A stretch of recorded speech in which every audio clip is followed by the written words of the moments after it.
ठीक है बच्चों, फिर शुरू करते हैं आज की क्लास। और हम प्रैक्टिस कर रहे हैं। तो आज का पहला क्वेश्चन ट्राई करो तुम लोग। एज वाले क्वेश्चंस तो अच्छे से आते हैं तुम लोगों को।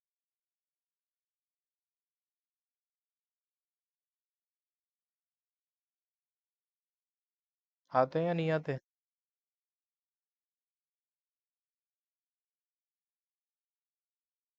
अमोल, हो जाएगा या नहीं होगा ये वाला? हम्म।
हम्म। अब एक्स और वाई बता दो क्या क्या है। हम्म। हम्म। सही है। गुड। जिसको नहीं आया देख लो। Let father's present age be x years and son's present age be y years according to question. Question का कहना है कि फादर इज 3 टाइम्स, 3 गुना है पिता बेटे से। फादर की एज अगर हमने एक्स मानी है तो एक्स इक्वल टू 3 वाई हो जाएगा। और ये बोला है अभी है, ठीक है, ये नहीं बोला है उसने कि 5 साल बाद या 6 साल पहले, कुछ नहीं बताया उसने। अभी की एज में बोला है। इन 12 ईयर्स टाइम, यानी 12 साल के अंदर, 12 सालों में। तो आफ्टर 12 ईयर्स लिखेंगे। और बिल भी लिखा है तो यानी बाद की बता रहा है ये। After 12 years. ठीक है। फादर की एज कितनी हो जाएगी?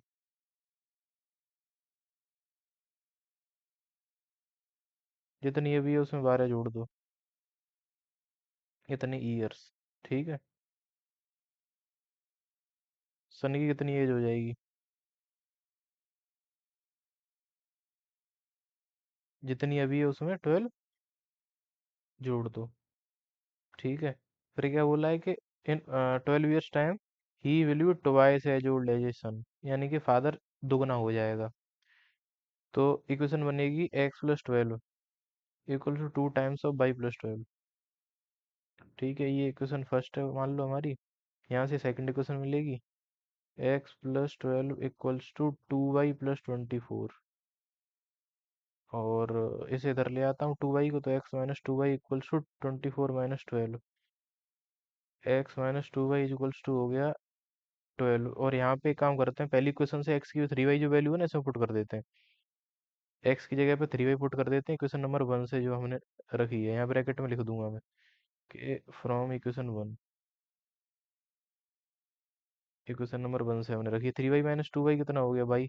बाई की वैल्यू 12 आ गई, जब बाई की 12 है तो सीधी सी बात है, 3 टाइम्स एक्स, यानी x इक्वल टू 3y ही तो है। तो x इक्वल टू हो जाएगा 3 × 12, यानी x इक्वल टू हो जाएगा 36 ईयर्स। यहाँ पे फाइनल आंसर हम क्या लिखेंगे कि father's present age is, father's, हाँ। ये बताओ बच्चों, समझ में आ गया?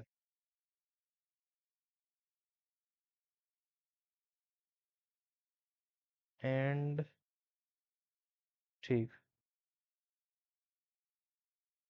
नोट करना है किसी को?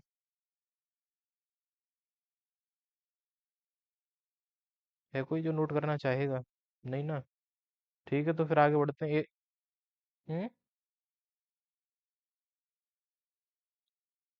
एक, क्या, एक मिनट रुको, एक एक करके बोलो। धीरज क्या बोल रहा है? फाइनल आंसर लिखना है, father's present age is 36 years and son's present age is 12 years. ठीक है।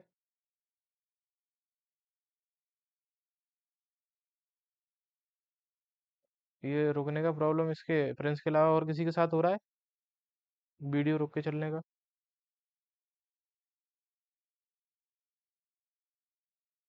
क्यों बच्चों? हाँ, तो नेटवर्क की वजह से होगा बेटा।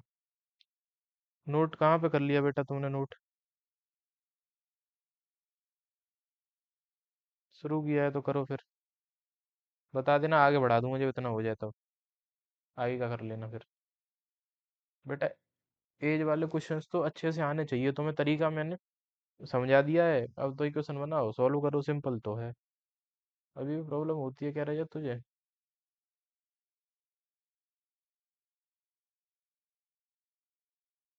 बोल। अभी प्रॉब्लम होती है रजत?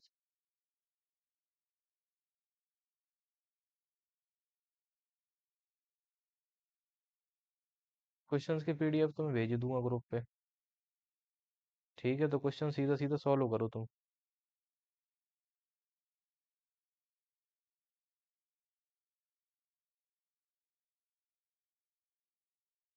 नोट हो गया रजत या नहीं हुआ?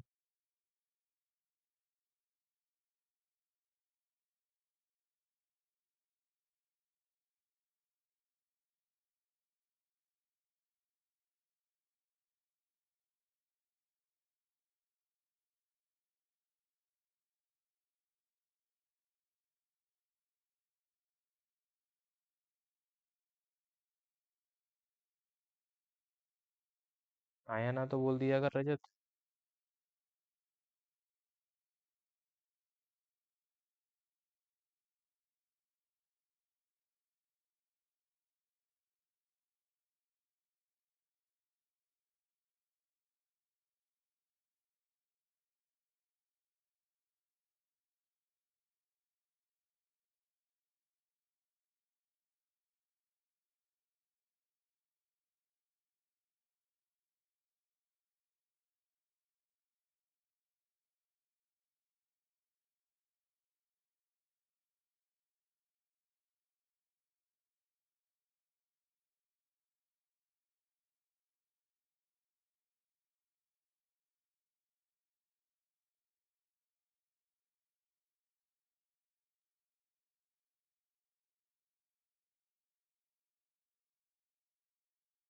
ठीक है, फिर अगला क्वेश्चन है बच्चों।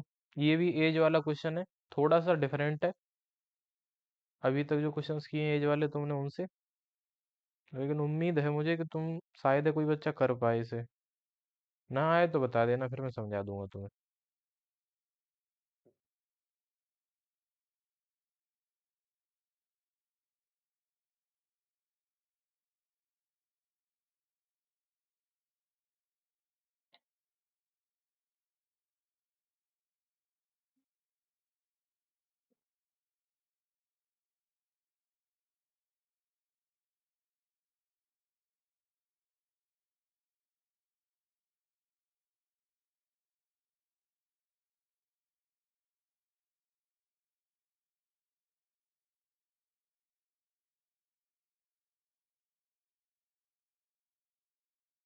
एज के बाद टू लिखा है बेटा, टू चिल्ड्रन। ब्लर आ रहा है क्या?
कोई है बच्चा जो ट्राई कर रहा है? चलो करो ट्राई। करो करो बेटा, मैं फिर समझाऊंगा तुम्हें।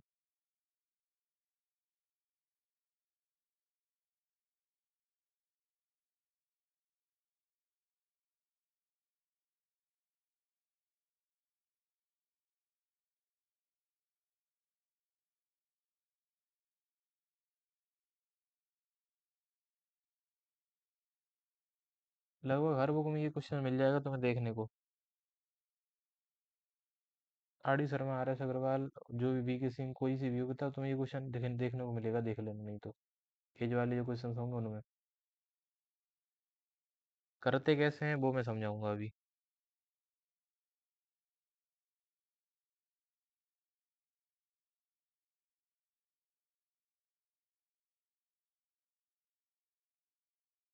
फादर की एज, ठीक है, मे भी हो सकती है। आंसर तो अभी मैं निकालूंगा, तब देखना।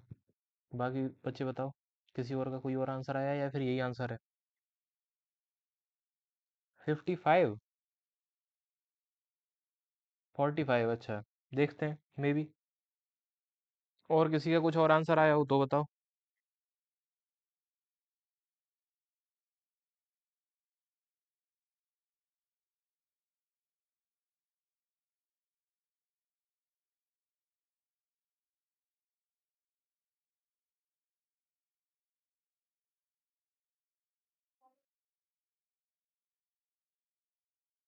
देखो फिर, इसमें एक सबसे इम्पोर्टेंट चीज ये है, यहाँ पे अगर बोला होता कि एक फादर एक सन है तो सिंपल पिछले क्वेश्चन की तरह हो जाता।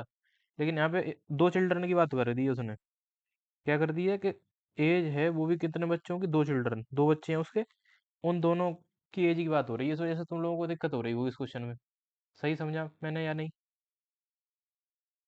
हाँ या ना, माइक ऑन करके बताओ। लेकिन एक इसमें एक चीज और है, दोनों बच्चों के अलग अलग एज से हमें मतलब नहीं है। एक काम करेंगे हम, पता है क्या, जहाँ पे भी है वहाँ sum sum of ages of his two children, यानी दोनों बच्चों की एज का सम। यहाँ पे भी देखना, sum of ages of two children, दोनों बच्चों की एज का सम। समझ में आ रही है बात कि नहीं आ रही? यहाँ अलग अलग बच्चों की एज से हमें लेना देना नहीं, दोनों के एज का सम यूज हो रहा है इसमें। तो अगर मैं फादर की एज को एक्स मान लूँ, बच्चों की, दोनों बच्चों की जो एज है उनके सम को अगर मैं बाई मान लूँ, तो ये क्वेश्चन किया जा सकता है। अलग अलग नहीं कर सकते हम कि एक फादर की एक्स मान ली, एक बच्चे की वाई मान ली, एक बच्चे की जेड मान ली, ऐसे नहीं कर पाओगे तुम इसे। इसमें यही करना पड़ेगा क्या, कि फादर की प्रेजेंट एज को मान लो एक्स ईयर्स, और sum of ages of his two children मान लेना बाई ईयर्स। यहाँ पे यही करेंगे हम। लेट यहीं से सॉल्व कर दे रहा हूँ। Solution, let father's present age be x years, पिताजी की हमने प्रेजेंट एज मान ली एक्स ईयर्स, ठीक है। एंड सम ऑफ, सम का मतलब तो पता ही होगा, addition. Sum of ages of his two children, दोनों बच्चों की एज का सम माना है मैंने। बी बाई ईयर्स, इसमें यही कैच है बस। यहाँ पे ये ध्यान रखना तुम, कि तुम जब अज्यूम करने जाओगे तो अलग अलग मत करना बच्चों की एज को, बच्चों की एज के सम को बाई मान लेना इसमें। अब आगे बढ़ते हैं। उसने बोला है किस फादर्स एज एज, यानी अभी की बात कर रहा है, 3 टाइम्स, अभी कितनी एज है फादर की, 3 गुना है बच्चों की एज के सम के। तो अकॉर्डिंग टू क्वेश्चन, क्वेश्चन क्या कह रहा है हमारा, क्वेश्चन कह रहा है कि जो एक्स है वो इक्वल टू 3 वाई है, बाई का 3 गुना। ठीक है, 3 times sum of ages of his 2 children. समझ में आई बात कि नहीं आई? X is equals to 3 y. Mike on करके हाँ या ना बोलते रहा करो बीच बीच में, मुझे ऐसा लगता है किस पता नहीं समझ में आ रहा है या नहीं आ रहा है। मैं ये कह रहा हूँ, हाँ मैं ये कह रहा हूँ कि इसमें फादर की प्रेजेंट एज एक्स, दोनों बेटों की जो बच्चे हैं, बच्चों की एज के सम को भाई मान लो इसमें, बस ये ध्यान रखना है, बच्चों की एज का सम। ठीक है। तो क्वेश्चन ने बोला है father's age is 3 times the sum of ages of his 2 children. दोनों बच्चों की एज का जो सम है उसका 3 टाइम्स है, 3 टाइम्स है क्या फादर की प्रेजेंट एज। फादर की प्रेजेंट एज कितनी है एक्स, बच्चों की एज का सम कितना, बाई, बाई का 3 टाइम्स एक्स है, तो x equal to 3 y. Equation number 1। किसी को कोई दिक्कत हो तो बोलो मुझे इसमें, नहीं तो फिर आगे बढ़ूंगा मैं। आगे बढ़ते हैं। फिर बोला है आफ्टर 5 ईयर्स, अगली लाइन में ये तो बोला है आफ्टर 5 ईयर्स, ये देखो आफ्टर 5 ईयर्स।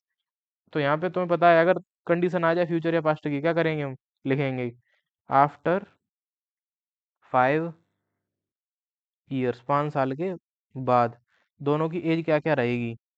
तो देखो फादर की एज जितनी है अभी उसमें 5 जुड़ जाएगी, जितनी भी है अभी उसमें 5 ऐड कर देंगे कि नहीं कर देंगे बताओ।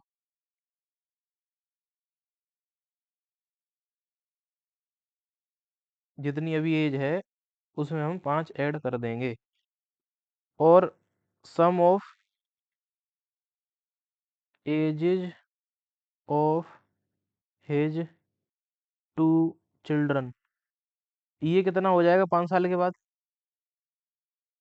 सम कितना हो जाएगा दोनों बच्चों की एज का। यहाँ पे अगर ये सचिन बताएगा, सचिन होता कि यहाँ by plus five, Rajat by plus five नहीं होगा, सचिन कितना होना चाहिए, बाई कितना, 2y+5 नहीं है। एक चीज बताओ मुझे, टू वाई प्लस टेन नहीं होगा, बाई प्लस टेन होगा। उसका रीजन बताता हूँ। अभी जितना भी है बच्चों के एज का सम, ठीक है, उससे हमें फर्क नहीं पड़ता। लेकिन 5 साल के बाद जो भी है, 5 साल एक बच्चे की बढ़ेगी, 5 साल एक बच्चे की बढ़ेगी, 10 साल उम्र बढ़ जाएगी दोनों मिला के। समझ में आई बात कि नहीं आई? दोनों का एज का सम करेंगे तो जितना अभी है उससे 10 ज्यादा आएगी वैल्यू। जैसे अभी बच्चे हैं, मान लो एक है हमारा 8 साल का बच्चा और एक है हमारा 10 साल का बच्चा, तो दोनों की एज का सम आएगा 18।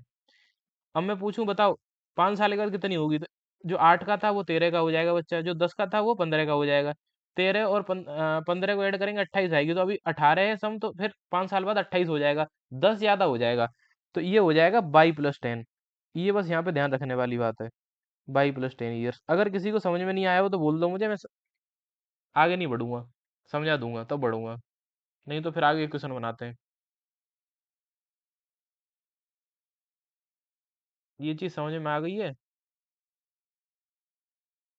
Father's age will B x+5 और बेटों की एज का सम जो है वो 10 ऐड हो जाएगा उसमें, बाई+10 हो जाएगा।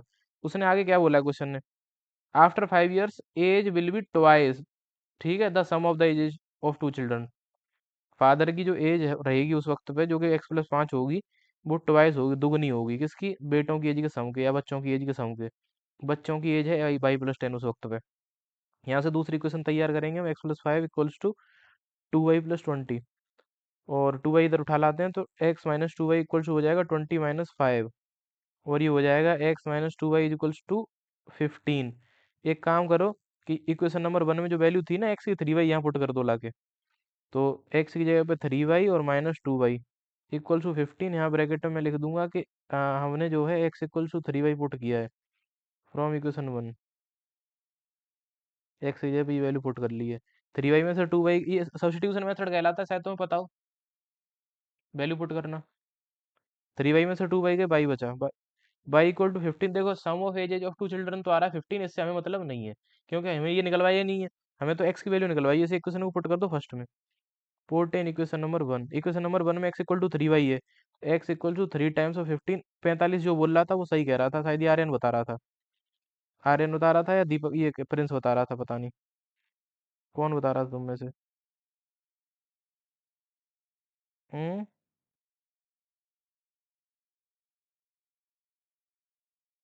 किसने बताया था? ठीक। Father's present age is 45 years. यहाँ तक किसी को अगर दिक्कत हो तो बोलो, नहीं है तो नोट करना चाहो तो बताओ। नोट करेगा कोई?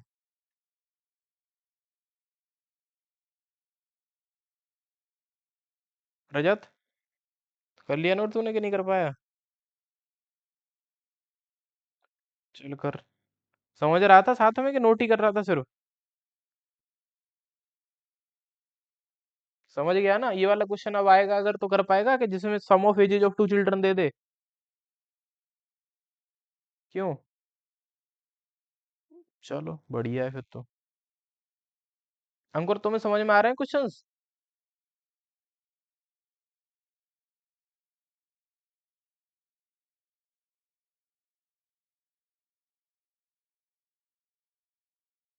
अच्छा था मानसी क्वेश्चन?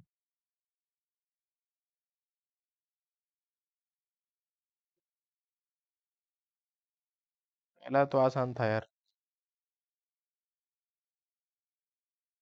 अच्छा अच्छा। रिकॉर्डेड है क्लास, बाद में देख लियो, कोई बात नहीं। जहाँ पे छूट गया हुआ। ये क्या नाम है इसका? रजत हो गया नोट, तो आगे बढ़े। ठीक है। नेक्स्ट क्वेश्चन बच्चों, ये क्वेश्चन है MCQ। बोला है कि area of the triangle found by the line x upon a plus y upon b equal to 1 with coordinate axis एज। आया हुआ है ये क्वेश्चन। और तुम्हें बता दूं, RD शर्मा के MCQ में भी है ये। 2023 के एक पेपर में था ये MCQ में, और RD शर्मा में भी दिया है ये। इसका ना, ये पूछ बोल रहा है कि एक लाइन है x upon a plus y upon b बराबर 1। ये लाइन जिस जगह पे हमारी कोऑर्डिनेट एक्सिस को काटेगी, कोऑर्डिनेट एक्सिस तो जानते हो कि नहीं जानते? वाई एक्सिस और एक्स एक्सिस को कोऑर्डिनेट एक्सिस बोलते हैं।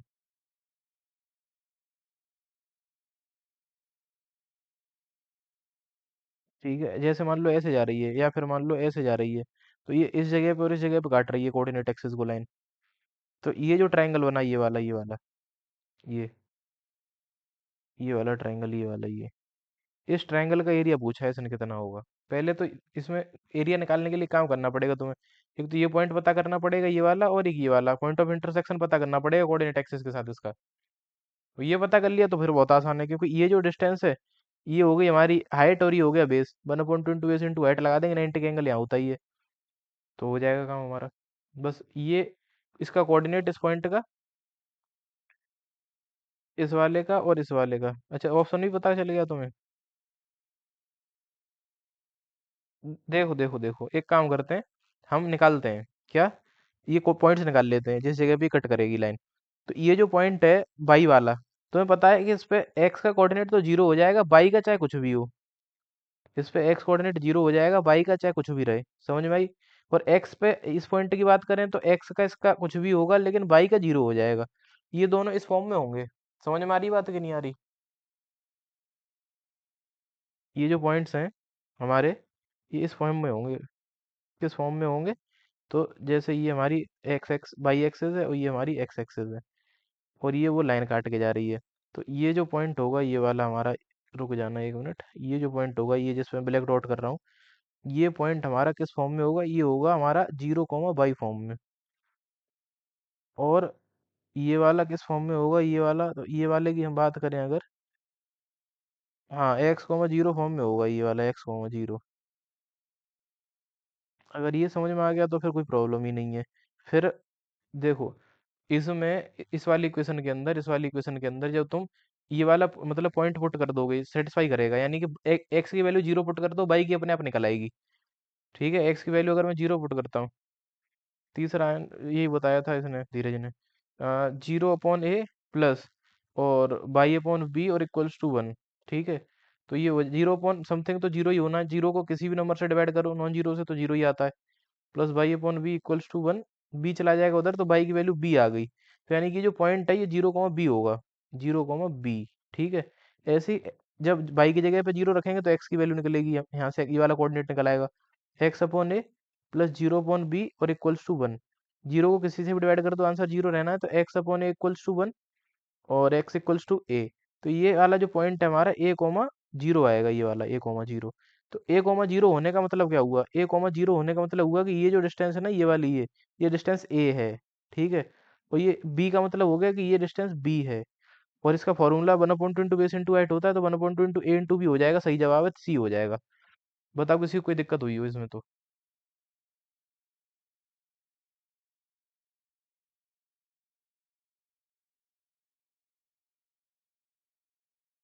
शांत कैसे हो गए सब एकदम। कॉन्सेप्ट वाले क्वेश्चन से मुझे लग रहा है समझ में हाँ बताता हूँ। ऐसा है, हाँ मैं बताता हूँ, देखो ऐसा होता है जैसे कोई पॉइंट है, इस लाइन पे लाई कर रहा है हमारी पे, ठीक है, ये मतलब मेरा कहने का मतलब ये है, देखो शुरू से समझना सब बच्चे ध्यान से। ठीक है, फिर बताना समझ में आया कि नहीं आया।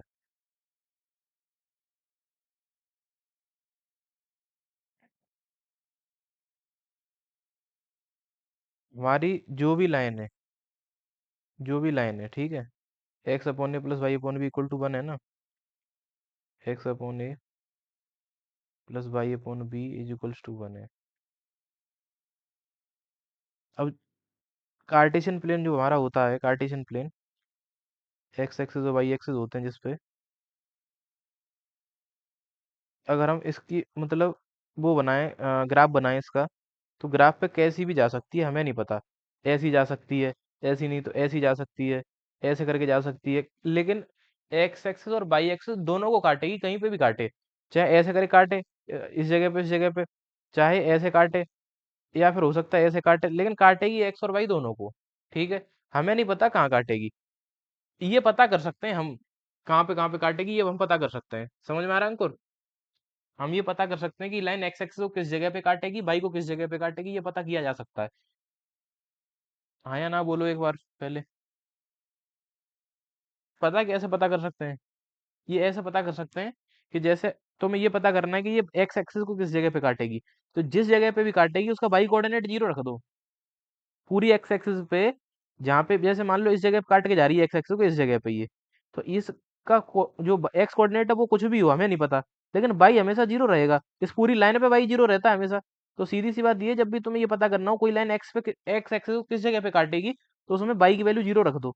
जब तुम इसमें वाई की वैल्यू जीरो रखोगे तो x upon a plus zero upon b बराबर वन, एक्स अपॉन ए, और जीरो अपॉन बी की वैल्यू जीरो ही हो जाएगी। ठीक है, तो एक्स अपॉन ए और प्लस जीरो तो लिखता ही नहीं है, क्योंकि जीरो को ऐड करने पे कुछ फर्क ही नहीं पड़ता, एडिटिव आइडेंटिटी है जीरो। और ए इधर डिवाइड में उधर जाके मल्टीप्लाई में चला जाएगा, तो एक्स की वैल्यू ए निकल के आ गई। तो यानी एक्स की जो वैल्यू निकल के आई है, यही वो मतलब पॉइंट है जिस जगह पे ये लाइन एक्स एक्सिस को काटेगी। ये चीज समझ में आई या नहीं आई, ये बता दो बस मुझे।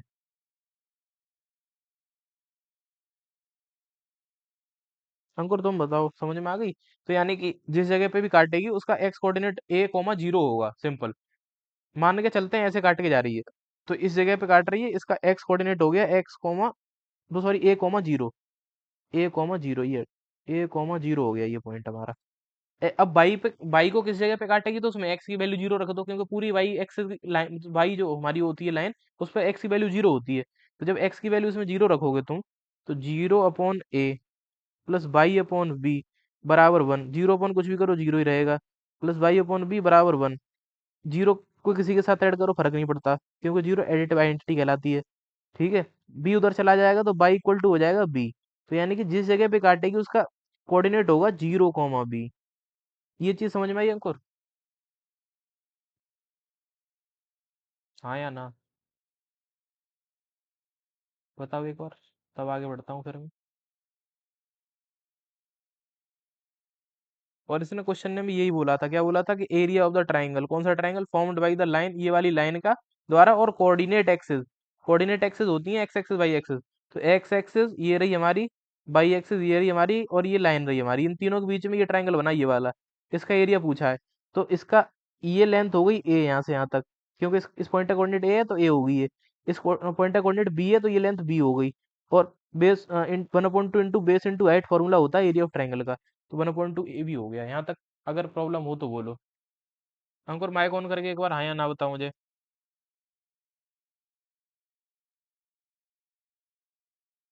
ये ऑप्शन सी में बेटा 1/2 ए इंटू बी लिख रहा है, ठीक है। ये ऐसे ही लिख दिया उसने, टाइप कर, मतलब टाइप करके ऐसे ही लिख पाते हैं, ठीक है।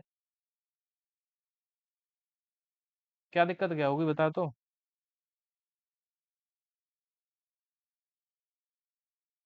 ये आंसर है, ठीक है। 1/2 इंटू बेस इंटू हाइट होता है, तो 1/2 ए भी हो गया। अगले क्वेश्चन की तरफ बढ़ते हैं, मुझे उम्मीद है कि समझ में आ गया होगा तुम लोगों को ये कॉन्सेप्ट।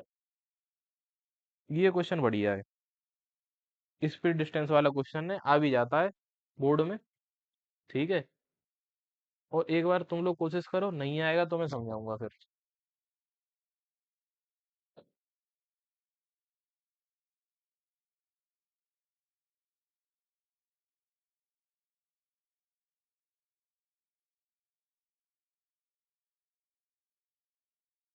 माइक ऑफ कर ले, ये क्या नाम है इसका, प्रिंस।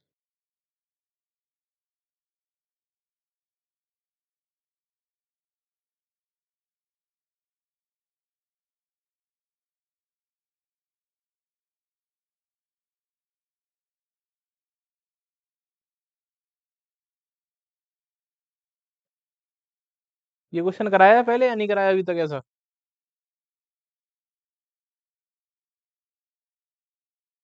नहीं कराया। ठीक है, तो फिर आज कराता हूँ। अच्छा क्वेश्चन है, इसका फॉर्मेट समझ लेना, तरीका कि कैसे किया जाता है ये वाला क्वेश्चन।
अच्छा, फिजिक्स जैसा सवाल लग रहा है ये।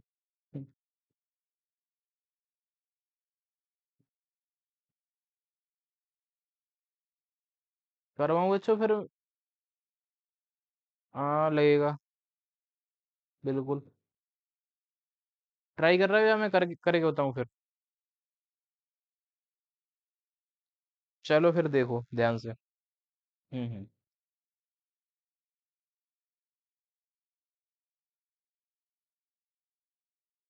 ये तुम्हें दिख जाएगा क्वेश्चन, पहले एनसीईआरटी में भी था ये।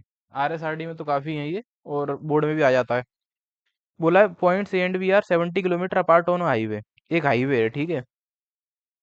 हमारे पास एक हाईवे है, सीधा सीधा ऐसे। इस हाईवे पे दो पॉइंट है, मान लो एक ये जगह है ये वाली, इस पॉइंट का नाम ए दे दिया, एक जगह है ये इस जगह पे, इस पॉइंट का नाम हमने बी दे दिया।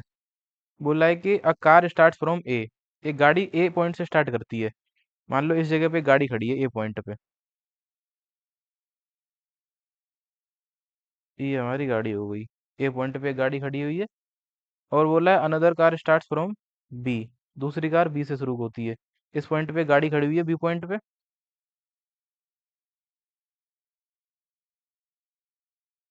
ये बी पॉइंट पे गाड़ी खड़ी हुई है, ठीक है। और साइमल्टेनियस का ली का मतलब होता है एक साथ, साथ साथ में स्टार्ट। करती हैं दोनों गाड़ियां। मान मान लो इस ये कार यहाँ से ए पॉइंट पे चलना शुरू करती है इस जगह से, और दूसरी वाली जो गाड़ी है हमारी वो बी पॉइंट से चलना शुरू करती है एक साथ। दोनों ने डिसाइड कर लिया कि 8 बज के 2 मिनट पे शुरू करेंगे चलना।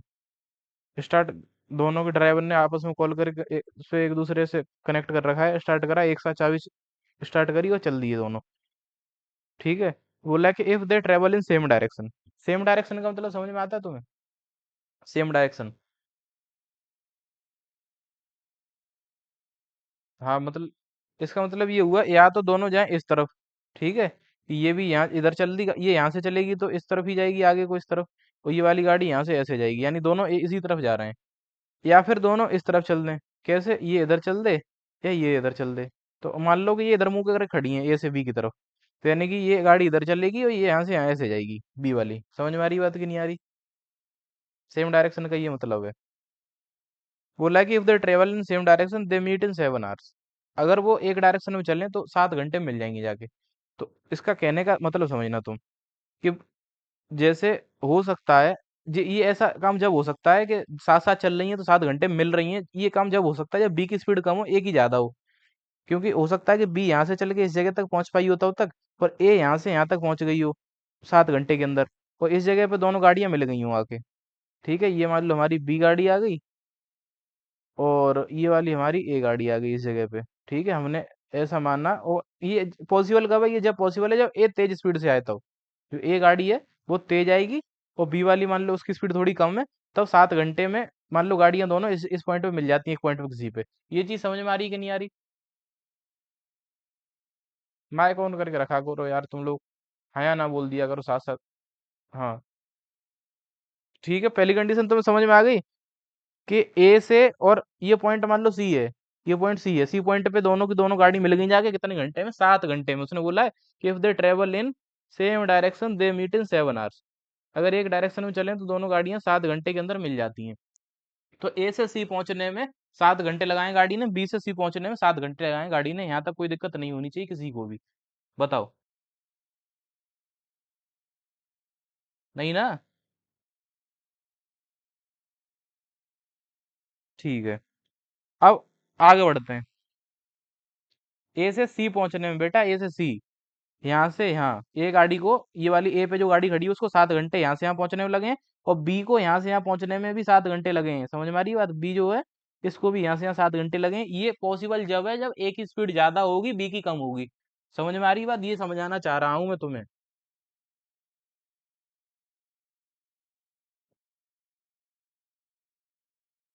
अरे मुझे क्या पता कितनी है, अब वो जो भी हो क्या फर्क पड़ता है। लेकिन एक चीज और है, बोला है कि जो ए और बी है इनके बीच की दूरी कितनी है, ये बताओ। ए एंड बी आर, तो यानी कि यहाँ से लेके और ये जो है डिस्टेंस हमारी ये वाली 70 है, 70 किलोमीटर ए से बी के बीच की। यहाँ से यहाँ तक, यहाँ से यहाँ तक जो दूरी है हमारी ये कितनी है? 70 है, 70। ठीक है। अब एक चीज देखना ध्यान से, एक काम करता हूँ मैं, जो ए पे कार खड़ी है ए पॉइंट पे उसकी स्पीड को x किलोमीटर पर आवर मान लेता हूँ मैं। इसकी स्पीड ले ली x किलोमीटर पर आवर, और जो बी पे कार खड़ी है इसकी स्पीड ले ली मैंने 22 किलोमीटर पर आवर। ठीक है, ये इसमें किसी को कोई दिक्कत नहीं होनी चाहिए। दूसरी कंडीशन पढ़ते हैं फिर। दूसरी कंडीशन बोला है कि if they travel towards each other, if they travel towards each other, ये लिखा आ जाए, या लिखा आ जाए कि अपोजिट डायरेक्शन में चल दें। सेम डायरेक्शन बोला था पहले उसने, अब बोल देता कि if they travel in opposite direction, या बोल दे टुवर्ड्स ईच अदर, एक ही बात है। यानी कि इसका मतलब है हाईवे पे जो गाड़ियां हैं हमारी, वो एक गाड़ी यहाँ से इधर चल के आ रही है, ये वाली इधर से इधर चल के आ रही है। मान लो ये यहाँ से यहाँ चल के आ रही है, ये इधर से इधर चल के आ रही है, और बोला है कि मीट इन 1 आवर, 1 घंटे में दोनों मिल जाएंगी। मान लो इस पॉइंट पे आके मिलेगी दोनों गाड़ियां हमारी, इस पॉइंट का नाम दे दिया डी। ये कब मिल रही हैं? जब अपोजिट डायरेक्शन में चल रही है तब, यानी एक दूसरे की तरफ चल रही है तब। ये चीज समझ में आई या नहीं आई?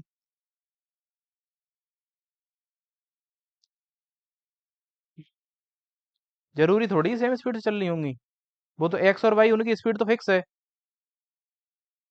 उनकी स्पीड फिक्स है। एक की एक्स मान ली हमने, एक की वाई मान ली। जब ये एक तरफ जा रही थी दोनों, सी पॉइंट पे पहुंची थी, तब भी वही थी स्पीड दोनों की, और एक तरफ एक दूसरे की तरफ आ रही तब भी वही है। जरूरी नहीं है एग्जैक्ट बीच में मिले। समझ में आ रही है? हो सकता है कि ए यहाँ से यहाँ पहुंच गई हो तब बी यहीं आ पाई हो। समझ में आ रही बात कि नहीं आ रही? हाँ, ये नहीं है कि एग्जैक्ट बीच का नहीं बोला है उसने, सिम ध्यान रखना इस बात का। तो अब एक काम करते हैं, सबसे पहला काम ये करते हैं, लिखते हैं let speed of car at a, a point पे जो कार है, b x kilometre per hour, ठीक है, and speed of car at b, अरे एट कैपिटल बी, ठीक है, पॉइंट की बात हो रही है, b y kilometre per hour. यहाँ तक किसी को कोई दिक्कत हो तो बता दो मुझे, अगर किसी बच्चे को इसमें नहीं है ना तो आगे देखना। अब एक काम, एक चीज बताओ मुझे कि एक जो गाड़ी है हमारी, इसको सी तक पहुंचने में 7 घंटे लग रहे हैं, यही तो है पहली कंडीशन, कि ए पे जो कार खड़ी है इसको हम सी तक पहुंचने में 7 घंटे लग रहे हैं, बी पे जो कार खड़ी है उसको सी तक पहुंचने में भी 7 घंटे लग रहे हैं। तो मुझे सिंपल सी बात ये समझा दो कि जो ए से सी पहुंच रही है गाड़ी, इसको मतलब दूरी कितनी कवर करेगी, डिस्टेंस का क्या फॉर्मूला होता है बताओ ना, स्पीड डिस्टेंस टाइम में डिस्टेंस का फॉर्मूला बताओ। स्पीड इनटू टाइम, स्पीड है एक्स, टाइम है 7 घंटा, तो डिस्टेंस कितनी हुई, 7x हो गई। कोई दिक्कत हो तो बोलो। स्पीड इंटू टाइम करेंगे तो 7 इंटू एक्स, 7x हो गई, ठीक है।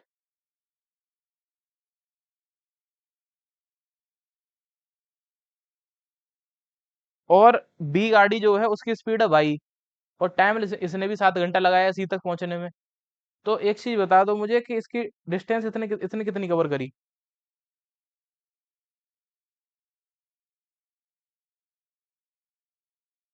7 बाई, सिंपल है। ए गाड़ी जो है उसने 7x दूरी कवर करी, बी गाड़ी ने 7 बाई दूरी कवर करी। तो अब देखना ध्यान से, अकॉर्डिंग टू क्वेश्चन, या डायरेक्ट इक्वेशन बनाता हूं मैं, ज्यादा लैंग्वेज लिखने का भी कोई फायदा नहीं है। 7x - 7y बराबर 70।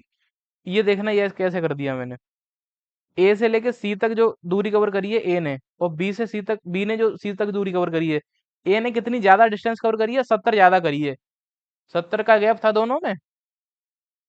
तो जो 7x डिस्टेंस है वो 7 बाई से 70 ज्यादा है, 7x में 7 बाई घटाऊंगा 70 के बराबर आना चाहिए, इसमें कोई दिक्कत हो बताओ किसी को।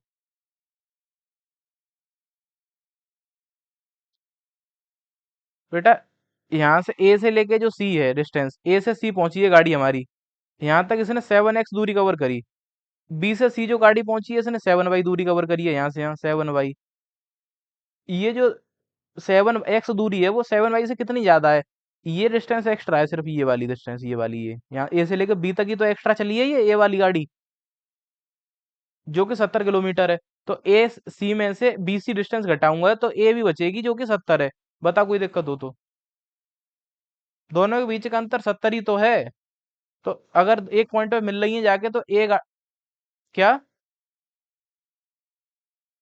हम मैं ये बता रहा हूँ, हाँ समझ गया धीरज, मैं ये कहना चाह रहा हूँ कि ए से लेके जो सी तक पहुंची है हमारी कार, उसने जो डिस्टेंस कवर करी है वो 7x है। बी से सी तक जो गाड़ी पहुंची है उसने 7 बाई डिस्टेंस कवर करी है। अब मैं 7x में 7 का ही घटाऊंगा तो 70 आएगा, क्योंकि ए जो गाड़ी है उसने 70 किलोमीटर एक्स्ट्रा कवर करी है, 70 किलोमीटर दूरी ये वाली एक्स्ट्रा, इतनी इतनी दूरी एक्स्ट्रा कवर करी है तब यहाँ पहुंची है, ठीक है, समझ में आ गया। तो 7x - 7y बराबर 70, और 7 ले लिया कॉमन, x - y बराबर 70, और यहाँ से जो है 7 चला जाएगा डिवाइड में, तो x - y बराबर हो गया हमारा 70/7, यानी x - y बराबर कितना हो गया, 10, इक्वेशन नंबर 1। समझ में आई बात? आ गई तो देखो आगे फिर, अब अगला, आगे बढ़ते हैं अगली वाली सिचुएशन पे। मुझे एक चीज बताना तुम, डी पॉइंट पे जब गाड़ियां पहुंची हैं दोनों, तो ए से लेके डी कार को पहुंचने में, डी यानी यहाँ से यहाँ तक ये वाले पॉइंट, ठीक है, इस जगह से इस जगह तक ये 1 घंटा लगा इसे, स्पीड है इसकी एक्स, इसने दूरी कितनी कवर करी बताओ। टाइम इक्वल टू होता है हाँ, और क्या 1 इंटू एक्स हो जाएगा, डिस्टेंस इक्वल्स टू क्या होता है, स्पीड इंटू टाइम। डिस्टेंस बराबर स्पीड इंटू टाइम। स्पीड है इसकी एक्स, टाइम लगाया 1 घंटा, तो एक्स इंटू वन एक्स ही तो करेगी दूरी कवर। और दूसरी वाली जो गाड़ी है वो कितना दूरी कवर करेगी, तो टाइम इसने लगाया 1 घंटा, स्पीड है इसकी बाई, वन इंटू बाई यानी बाई। और ये एक्स और वाई जो, एक ये डिस्टेंस हो गई यहाँ से यहाँ तक एक्स, ये डिस्टेंस हो गई यहाँ से यहाँ तक बाई, दोनों को जोड़ दूंगा तो किसके बराबर आएगा बताना मुझे। एक्स प्लस वाई 70 के बराबर आएगा, बिल्कुल ए बी के बराबर। एक्स प्लस वाई इक्वल हो जाएगा 70, इक्वेशन नंबर सेकंड। ये दोनों को सॉल्व करो, एक्स और वाई का आंसर निकालो, खत्म क्वेश्चन।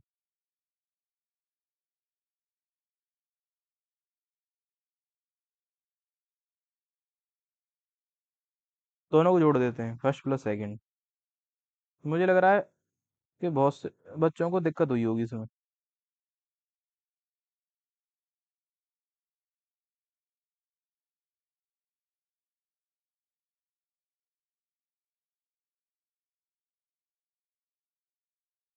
एक्स की वैल्यू आ रही है बेटा 40।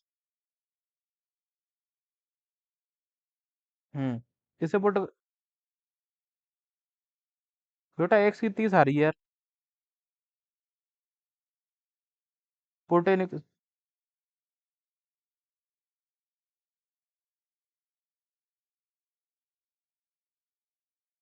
देखो बाई उधर भेज दूंगा तो 40 - 10 इक्वल टू बाई हो जाएगा।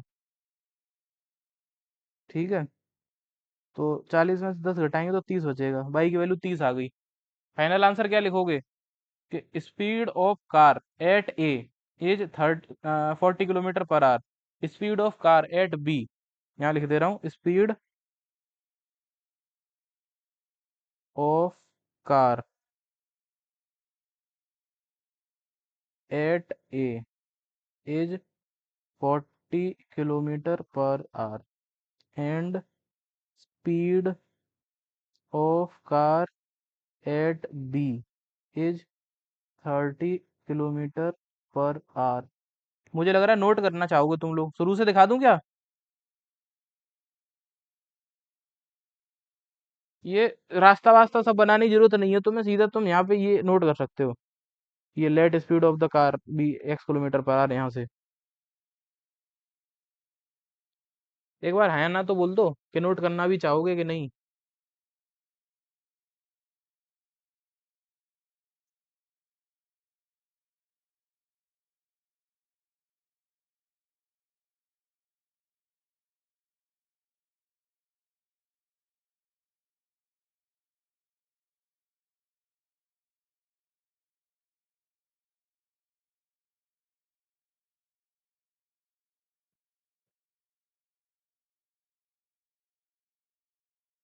हम्म, हमेशा ऐसा ही आएगा क्वेश्चन।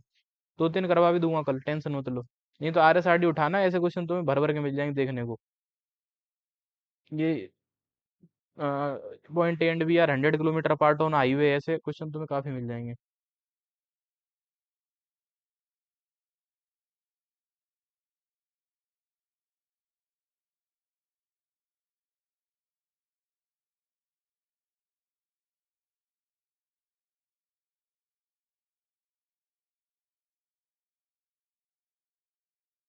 हम्म।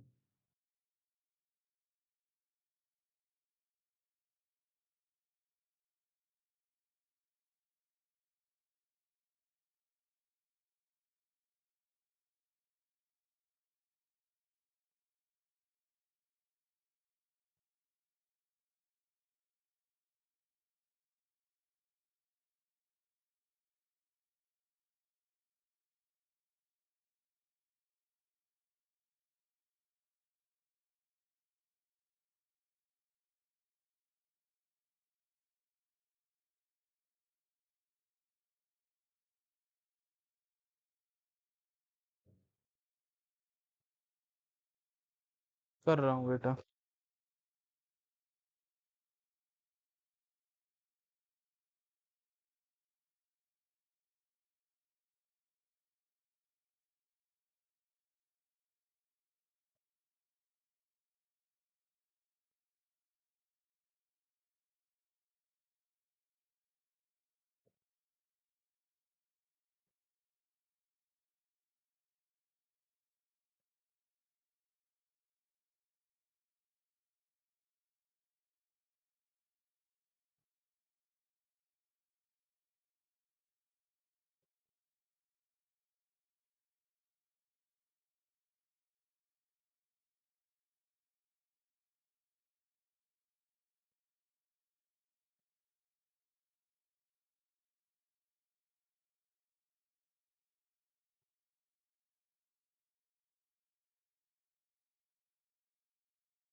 एक बार और मैं समझा देता हूँ, क्विक रिकैप ध्यान से देखना।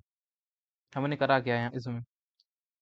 क्वेश्चन ने ये बोला है, ये चीज ध्यान रखनी है तुम्हें कि एक तो दूरी कितनी है दोनों मतलब पॉइंट्स के बीच में, और कितने समय कितना ले रहा है, तो 7 घंटे।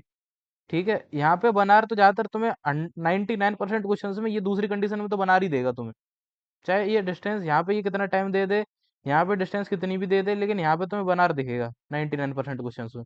ठीक है, हमें क्या करना है, एक पहली वाली गाड़ी की स्पीड को ले लेना है एक्स, दूसरी गाड़ी की वाई। सीधी सी बात है कि क्या बोलते हैं, जैसे हाईवे पे, इसे मिटा के दोबारा समझाता हूँ देखना। जैसे हमारा हाईवे है, ये हाईवे है सीधा सीधा। यहाँ पे ए पॉइंट है, यहाँ पे बी पॉइंट है। ए और ये बी, यहाँ ये गाड़ी खड़ी है, इस जगह पे दूसरी बी पे दूसरी गाड़ी खड़ी है। जब एक तरफ जाएंगे, मान लो यहाँ से यहाँ पहुंची गाड़ी है, ये वाली गाड़ी यहाँ से यहाँ पहुंची, इस जगह पे सी पॉइंट पे जाके दोनों मिल गई, 7 घंटे लगाए। स्पीड है एक्स, तो डिस्टेंस हो जाएगी 7x, गाड़ी ए की। 7 घंटे लगाए, स्पीड है भाई, तो डिस्टेंस हो जाएगी 7y। ये 70 है। तो ये कॉमन सेंस की बात है कि इस पूरी, ये पूरी डिस्टेंस में से इतनी घटाऊंगा तो ये वाली बचेगी, सिर्फ ये वाली जो कि 70 है। तो 7x - 7y = 70। अब यहाँ पे ऐसे आ जाए, क्या आ जाए, बोल दे कि दोनों पॉइंट 90 किलोमीटर दूर हैं। 70 की जगह बोल दे 90, और बोल दे कि 9 घंटे का समय लग रहा है 7 की जगह पे। तो क्या करोगे तुम, सिंपल है, 9x लिखोगे यहाँ पे और यहाँ पे 9y, और 9x - 9y बराबर 90, 9x - 9y बराबर 90। समझ में आ रही बात कि नहीं आ रही है। यहाँ 100 आ जाए, यहाँ 100 आ जाए, यहाँ पे 10 आ जाए इस जगह पे, क्या करोगे, 10x - 10y बराबर 100, सिंपल है। तरीका समझ में आया तुम्हें ये क्वेश्चन करने का। दूसरी वाली तो फिक्स ही रहनी है, x + y बराबर जो भी डिस्टेंस हो, x + y बराबर 100 है तो 100, 70 है तो 70, 90 है तो 90, क्योंकि 1 घंटा ही देना है दूसरी कंडीशन में उसे, ज्यादातर 99% चांसेस में देख लेना। नहीं तो तुम क्वेश्चंस करके देखना। अब कोई ऐसा बच्चा है जिसे बिल्कुल समझ में नहीं आया है, तो बोल सकते हो, कोई दिक्कत नहीं है, बता सकते हो मुझे कि नहीं सर ये हमें बिल्कुल ही नहीं समझ में आया।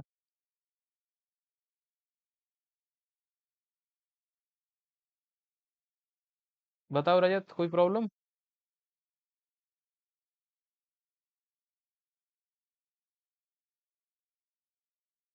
देखो इधर अब ध्यान से आगे, अगले क्वेश्चन में बढ़ते हैं।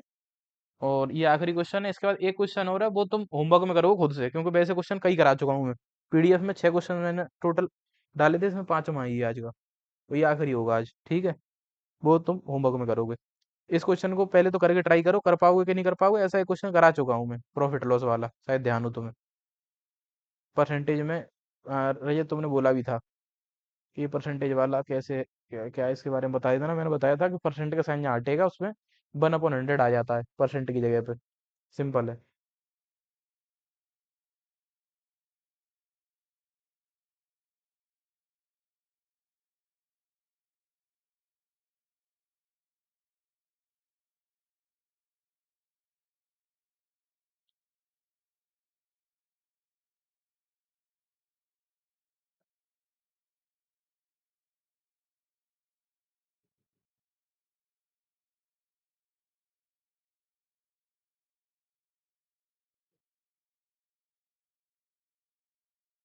कर पाओगे इसे तुम लोग।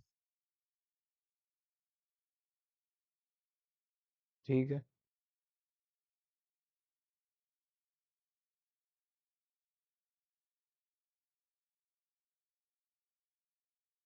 इससे पहले मैं तुम्हें एक कॉन्सेप्ट समझाना चाहूंगा, ध्यान से देखना बच्चों। जैसे प्रॉफिट और लॉस होते हैं ना, प्रॉफिट और लॉस, ये हमेशा कैलकुलेट होते हैं सीपी पे। सीपी जानते हो, कॉस्ट प्राइस। जैसे कोई चीज मान लो, हाँ जिस, जैसे कोई चीज है, वो मैं खरीद के लाया 20 रुपए की, या कोई भी खरीद के लाया, कोई एक मतलब शॉपकीपर है, वो खरीद के लाया 20 रुपए की, और वो बेच रहा है 50 रुपए की। मैं पूछूं कितना परसेंट का फायदा हुआ, तो ध्यान रखना हमेशा, कॉस्ट प्राइस का मतलब कितना परसेंट है, वो जो प्रॉफिट है, ये होता है सी मतलब परसेंटेज या लॉस परसेंट या प्रॉफिट परसेंट। जैसे मैंने मान लो कोई चीज लाया 20 रुपए की, बेच दी मैंने 18 रुपए की, इसका मतलब क्या हो गया, लॉस हो गया। ये सीपी है, ये एसपी है, 2 रुपया का हुआ लॉस।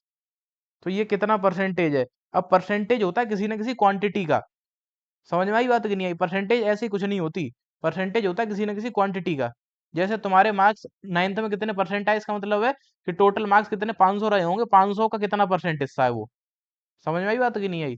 किसी न किसी चीज का होता है। तो प्रॉफिट और लॉस हमेशा कैलकुलेट होते हैं सीपी पे, कॉस्ट प्राइस पे। और परसेंटेज निकालने का क्या तरीका होता है, जैसे 2 रुपया हमें लॉस हुआ है तो ये सीपी का कितना परसेंट है ये निकालेंगे, तो जो लॉस है वो ऊपर अपॉन में सीपी इंटू 100। यानी जिस चीज का निकाल रहे हैं वो नीचे लिखी जाती है, और जो चीज निकाल रहे हो कितना परसेंट है वो ऊपर, इंटू 100 करते हैं, परसेंट का साइन लगाते हैं, सिंपल है। सॉल्व कर देते हैं, जीरो से एक जीरो काट दूंगा यहाँ पे, जीरो से दो से दो कट गया, 10% आंसर आ जाएगा इसका। तो जैसे मैं बोलूं कि तुम्हारे नाइन्थ क्लास में 500 में से किसी बच्चे के 450 नंबर आए, ठीक है, तो इसका कितना परसेंट आया, तो कैसे निकलेगा, जितने नंबर आए हैं वो ऊपर लिखेंगे, जितने टोटल मार्क्स बनते हैं वो नीचे, इंटू 100, परसेंट का साइन, दोनों जीरो से ये जो दो जीरो काट दिए, इससे इसे में 90% सीधा सीधा आंसर आ गया। समझ में आ रही बात कि नहीं आ रही? तो एक चीज का ध्यान रखना, परसेंटेज जो कैलकुलेट होता है वो किसी ना किसी चीज का होता है, और प्रॉफिट और लॉस के केस में परसेंटेज हमेशा सीपी पे कैलकुलेट होगा, ये चीज का बस ध्यान रखना होता है तुम्हें। कहीं पे भी मैथ्स में इसका रखना ध्यान बस। आगे बढ़ते हैं। ये वाले क्वेश्चन को देखना ध्यान से तुम लोग खुद, मैं करा ही देता हूँ इसे। मुझे लग रहा है कि एक दो बच्चे को नहीं आएगा, ज्यादातर सब तो कर ही लेंगे। तो find the actual price of the TV and fridge पूछा है, दो चीजें हैं, टीवी और फ्रिज, उनका एक्चुअल प्राइस, एक्चुअल का मतलब कॉस्ट प्राइस, सिंपल सी बात है, एक्चुअली लिख लेना, कॉस्ट मत लिखना तुम। Let the actual price of TV be rupees x and that of fridge be rupees y, यानी कि फ्रिज का 22 रुपया मान लिए कॉस्ट हम, और इसका X रुपये मान लिए टीवी का। अकॉर्डिंग टू क्वेश्चन, क्वेश्चन क्या कह रहा है, क्वेश्चन हमारा कह रहा है कि 5%, मतलब टीवी को 5% गेन पे बेचने पे और फ्रिज को 10% गेन पे बेचने पे, और 2,000 रुपया का गेन होता है ओवरऑल। तो 5% किसका, 5% ऑफ एक्स का, कॉस्ट प्राइस एक्स है इसकी टीवी की, 10% किसका, 10% वाई का, ठीक है, सीपी का 10%, इक्वल्स टू गेन कितना है, 2,000 रुपया। यहाँ से पहली क्वेश्चन मिलेगी हमें, 5/100 into x plus 10/100 into y और इक्वल्स टू 2,000। अपॉन वाला जो 100 है उधर भेज दो, या भेज दो, हाँ सीधा सीधा बात है, तो अपॉन वाला 100 उधर भेज दो।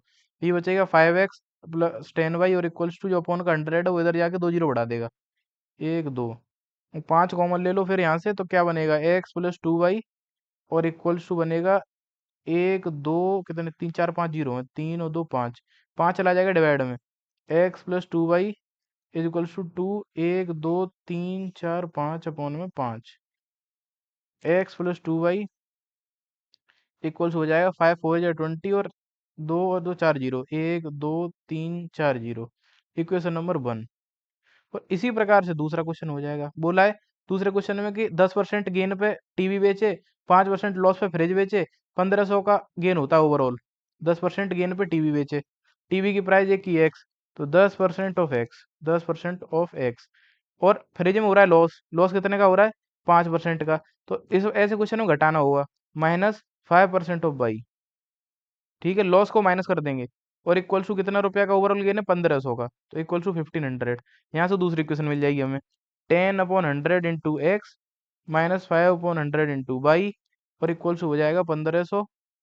एक काम करो, पहले जो है 100 उधर भेज दो, तो ये बचेगा 10x -5/, और इक्वल्स टू 1,500 इंटू दो जीरो और बढ़ गए, ठीक है, पांच कॉमन ले लिया तो होगा 2x -y, और बराबर हो जाएगा 15, एक दो तीन चार जीरो, 2x - y बराबर हो जाएगा 15, एक दो तीन चार जीरो अपॉन में पाँच, ठीक है, काटा पीटी कर लो, ये हो गया 2x - y इक्वल टू 15 एक दो तीन चार जीरो, इक्वेशन नंबर सेकंड। इनको दोनों को कर लेना सॉल्व तुम लोग।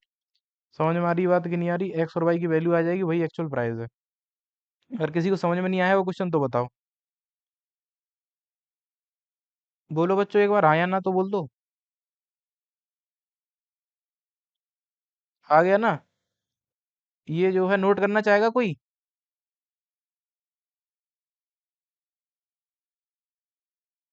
अच्छा तुमने सॉल्व भी कर ली, या फिर पहले से करके बैठे हो, पहले से करके बैठे हो तो? अच्छा पहले किया था, किसी को कुछ पूछना हो तो बताओ, नोट करना है या नहीं, आया ना तो बोल दो एक बार। करना है तो कर बेटा फिर नोट।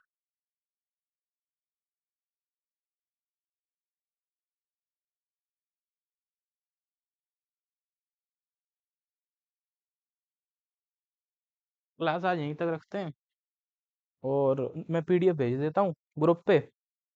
कर लेना क्वेश्चंस, जो जो नहीं है डाउट्स हो पूछ लिया करो आगे, ठीक है।